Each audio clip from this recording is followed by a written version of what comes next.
उत्तर प्रदेश के बुलंदशहर से एक ऐसा मामला सामने आया है जिसने इंसानियत, रिश्तों और मर्यादाओं सबको शर्मसार कर दिया है।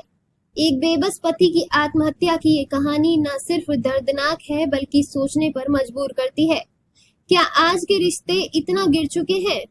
बुलंदशहर जिले के थाना ककोट क्षेत्र के गांव बैर बादशाहपुर में रहने वाला आसिफ अपनी पत्नी रूबीना के साथ एक सामान्य जीवन जीना चाहता था, लेकिन ये शादी उसकी जिंदगी का सबसे भयानक सपना बन गई।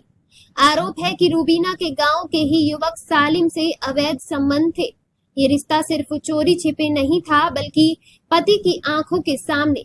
मृतक के भाई के मुताबिक सालिम रूबीना को नशीली गोलियां देता था और रूबीना वही गोलियां अपने पति आसिफ को भी खिला देती थी। नशे की हालत में लाचार आसिफ सब कुछ देखता लेकिन कुछ कर नहीं पाता। मृतक आसिफ के भाई का कहना है कि भाई कहता था कि मेरी बीवी नशा देकर मेरे सामने ही उस आदमी के साथ संबंध बनाती है। वो कहती थी देखता रहे, अब तू मरेगा और हमारा रास्ता साफ होगा।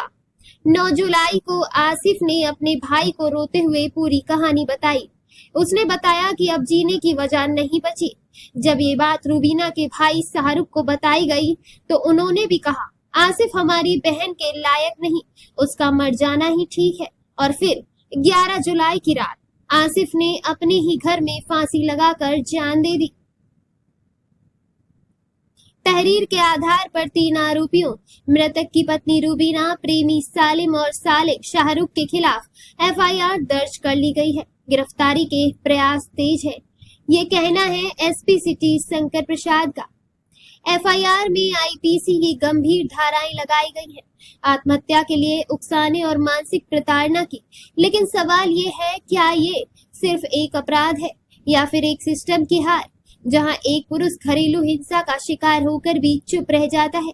एक ऐसा समाज जहां मर्द होने के नाम पर तकलीफ छिपाने को मजबूर किया जाता है। आसिफ के लिए इंसाफ कब मिलेगा? क्या रूबीना, सालिम और शाहरुख को सजा मिलेगी या ये मामला भी फाइलों में तब कर रह जाएगा? ये खबर पीड़ित परिवार के आरोपों व पुलिस तहरीर के आधार पर प्रस्तुत की गई है। चैनल किसी की छवि बिगाड़ने का उद्देश्य नहीं रखता। सभी पक्षों की पुष्टि पुलिस जांच के बाद ही स्पष्ट हो पाएगी।